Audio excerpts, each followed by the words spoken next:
Video like जरूर कर लीजिए और ऐसे वीडियो लगातार फ्री में पाने के लिए चैनल को तुरंत सब्सक्राइब कर लीजिए और बेल आइकन को जरूर टैप कर लीजिए ताकि आगे भी सारे वीडियो आपको मिलते रहे। यूट्यूब में फॉलो करते हैं तो प्लीज ये वाला फ्री टेलीग्राम चैनल जरूर ज्वाइन कर लीजिएगा। सारे नोटिफिकेशन सारे अपडेट यहीं पे आते हैं, ध्यान रखिए। यूपीपीएससी का पीसीएस 2022 का मेंस चल रहा है। थर्ड डे था आज 29 सितंबर का। सेकंड शिफ्ट का पेपर है ये। जीएस पेपर 4 एथिक्स, इंटीग्रिटी और एप्टीट्यूड वाला पेपर है ये। सब कुछ इसमें भी सेम है। 200 मार्क्स हैं इसमें। मैक्सिमम 3 घंटे में करना है। 10 क्वेश्चन आए हैं इसमें 125 वर्ड के 8 नंबर के।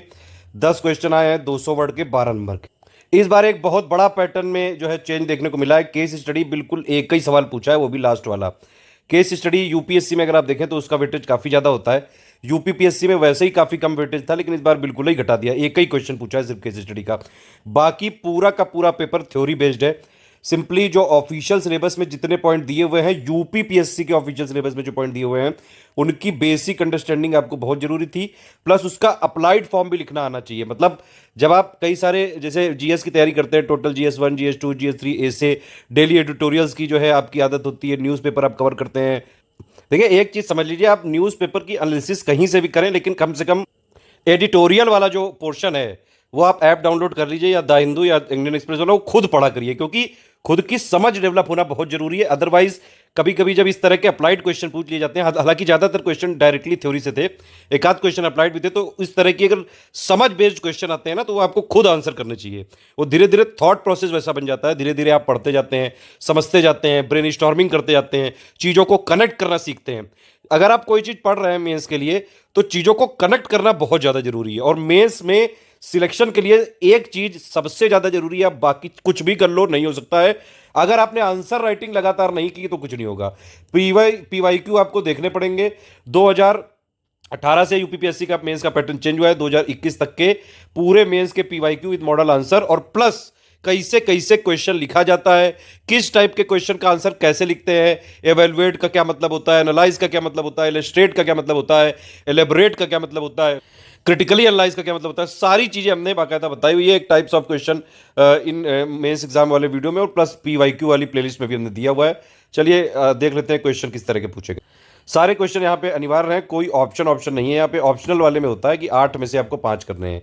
पहला क्वेश्चन है ये कि आपको डिफरेंशिएट करना है डेमोक्रेटिक एटीट्यूड और ब्यूरोक्रेटिक एटीट्यूड जो पब्लिक सर्वेंट करता है उसके बीच में। ये सारे क्वेश्चन विद मॉडल आंसर 2022 का भी हम जल्द लाने वाले हैं। जीएस 1 2 3 4 का पूरा लाएंगे। हिंदी का हमने आपको ऑलरेडी दे दिया है पेपर 2022 का सॉल्व करके। ऐसे में भी मॉडल ऐसे लिख के जो है आपको दिया जाएगा जल्द।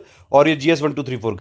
नेक्स्ट है इसमें role of persuasion in relation to public protest with proper argument. Next है इसमें निष्पक्षता को परिभाषित करना है, और रोल क्या होता है इंपार्शियलिटी का, जो वीकर सेक्शन है उनकी प्रॉब्लम सॉल्व करने में। बताइए आप इनमें से कोई आंसर लिख सकते हैं? अगर आप लिख के यहाँ पे कमेंट में दिखाएंगे तो आपको बाकायदा इवैल्यूएट किया जाएगा। अब देखिए ये क्वेश्चन डायरेक्टली थ्योरी में ही दिया हुआ है। जितने जीएस के 4 के पॉइंटर्स डायरेक्टली आप वो पूरे कम से कम पढ़ डालिए एक बार, तो मैक्सिमम क्वेश्चन आपके एथिक्स में ऐसे ही हो जाते हैं। ये ट्रेंड जो था 2019 में भी यही ट्रेंड रहा था, 2020 में भी यही ट्रेंड रहा था, और 21 में भी कुछ कुछ इसी तरह से पूछा गया था, और फाइनली 22 में भी यही ट्रेंड यहाँ पे फॉलो किया। बस ये एकदम से बदल दिया कि केस स्टडी एक ही क्वेश्चन पूछा है, वो भी लास्ट वाला। ये वाले क्वेश्चन भी डायरेक्टली आए हैं कि भैया सिविल सर्वेंट के कॉन्टेक्स्ट में डेडिकेशन और अकाउंटेबिलिटी को डिस्क्राइब करना है। फिर छठा क्वेश्चन है एडमिनिस्ट्रेशन एक मोरल एक्ट है, और एडमिनिस्ट्रेटर जो होता है वो मोरल एजेंट होता है। यहाँ पे एक्सप्लिकेट करना है ये सेंटेंस को, ठीक है। अब हिंदी में अगर आप पढ़ेंगे तो स्पष्ट ही है, लेकिन कई जगह इंग्लिश के जो अलग अलग वर्ड होते हैं, ये जो किस तरह से जो एग्जामिनर खेलता है, इसके लिए आपको प्रैक्टिस के साथ साथ इन वर्ड्स का एग्जैक्टली मीनिंग भी आपको पता होना चाहिए। देखिए प्रॉपर इंग्लिश में मत जाइए कि भैया इंग्लिश ही पूरी अच्छी कर लो।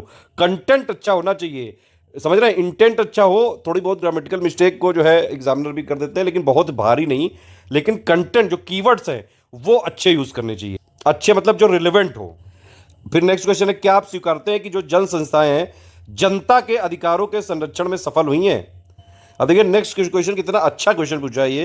अंतरात्मा की आवाज से आप क्या समझते हैं? लोक सेवकों के जो कर्तव्य निर्वहन में ये किस प्रकार मदद करती है? ये भी एक तरह से इंटीग्रिटी के डेफिनेशन बेस्ड सवाल है कि कौन कौन से सर्कमस्टेंसेस होते हैं जिससे किसी अधिकारी की सत्यनिष्ठा के बारे में संदेह उत्पन्न करती है। नेक्स्ट क्वेश्चन आप देख सकते हैं, इसमें डायरेक्टली कोड ऑफ एथिक्स और कोड ऑफ कंडक्ट के बीच में डिफरेंशिएट करने को बोला है, टॉलरेंस और कंपैशन के बीच में।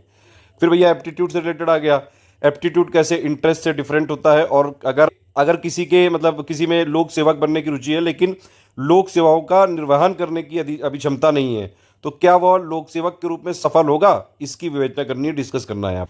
फिर टॉलरेंस से रिलेटेड एक क्वेश्चन आ गया है। फंडामेंटल जो है वैल्यू का सुप्रीम ये फॉर्म है, ये बोला जा रहा है, इस स्टेटमेंट को डिस्कस करना है आपको सिविल सर्वेंट के संदर्भ में।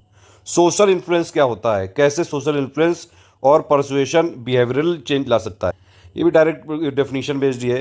क्या क्या बेसिक रिक्वायरमेंट है कंपैशन की, और एक्चुअली में क्या ज़रूरत है कंपैशन की, जो वीकर सेक्शन होते हैं उनके प्रति क्या मतलब कंपैशन की ज़रूरत है।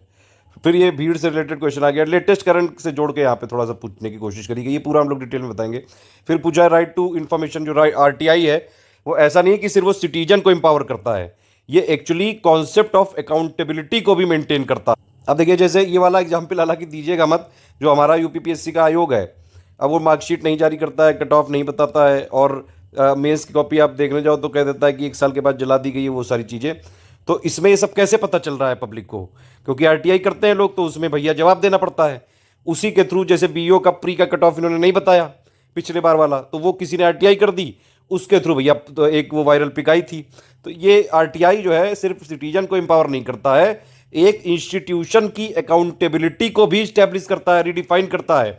कितना सक्सेसफुल हुआ है ये तो खैर आप जानते ही हैं, लेकिन फिर भी आरटीआई एक बहुत अच्छा टूल है, और इसको चाहे जितनी दबाने की कोशिश की जाए, जब तक ये आरटीआई है तब तक कम से कम जनता के पास ये तो है कि भैया पूछा तो जा सकता है। अदरवाइज बताइए, स्टूडेंट चिल्ला रहे हैं इतने दिनों से, रो रहे हैं, इतने बार मेल भेज चुके हैं, आयोग सुनता ही नहीं कुछ। आप समझ रहे हैं ना, आप समझ गए होंगे मैं कहाँ पे क्या कहना चाह रहा हूँ। नेक्स्ट है इसमें भैया एग्जाम्पल के साथ आपको बताना था, एथिकल इश्यूज कॉर्पोरेट गवर्नेंस ने। नेक्स्ट है कौन कौन से स्टेप लिए जा सकते हैं आपके हिसाब से ताकि करप्शन को जो है हटाया जाए, भ्रष्टाचार को रोकने के लिए, ये बताइए आप। ये मतलब बड़ा सब्जेक्टिव क्वेश्चन है, बचपन से हम लोग इस पर डिस्कशन करते आ रहे हैं। ये थोड़ा सा एक फिलोसफिकल टाइप का क्वेश्चन पूछ लिया। 8 फोल्ड पाथ बताया, ये एक्सप्लेन करना है आपको, बुद्धा ने जो बताया था। वैसे देखा जाए तो ये वाला क्वेश्चन भी हिस्ट्री में आपने जरूर पढ़ा होगा, right understanding, right thought, right speech, ये सारी चीज़ें ये यहाँ पे आराम से लिखी जा सकती थी। लास्ट वाला क्वेश्चन है जिसको आप केस स्टडी के थ्रू रख सकते हैं। इसमें एक ऐसे मतलब ये संजीव है, ये बहुत आदर्शवादी बंदा है भाई, सत्य बोलता है हमेशा। एक दिन उसने देखा कि एक कोई भीड़ है, वो किसी एक मतलब आदमी को जो है दौड़ा रही है, लगातार डंडे मार रही है, पत्थर मार रही है, वो बंदा किसी तरह छुप गया कहीं, उसको ही संजीव भैया ने देख लिया। ठीक है, भीड़ ने उनसे पूछा संजीव भैया ने, तो संजीव भैया क्योंकि सत्य के पिरौंदे थे तो उन्होंने कहा कि भाई वो छिपा हुआ है वहाँ पे। अब वो छिपा हुआ है वहाँ पे, ये भीड़ ने जाना तो उसको मार डाला। अब इसके हिसाब से आपको बताना है संजीव के आचरण पर टिप्पणी करनी कंडक्टर। बताइए आप होते तो क्या करते, जल्दी से कमेंट करके बताइए। यूपीपीएससी के प्रीवियस ईयर पेपर अगर आपको डाउनलोड करने हैं प्री के मेंस के, ये वाला टेलीग्राम चैनल जरूर ज्वाइन कर लीजिएगा, और ज्वाइन करके रखिएगा सारे नोटिफिकेशन अपडेट, जीएस जीके के, करंट अफेयर के, कई सारी important picks, latest notification update सब यहीं पे मिलता है। प्लीज इसको ज्वाइन जरूर करके रखिए। हमारे कई सारे पेड ग्रुप चल रहे हैं, पीसीएस आरओ, बीईओ के और प्लस बीपीएससी के, इन नंबर पर कॉल करके जानकारी ले सकते हैं।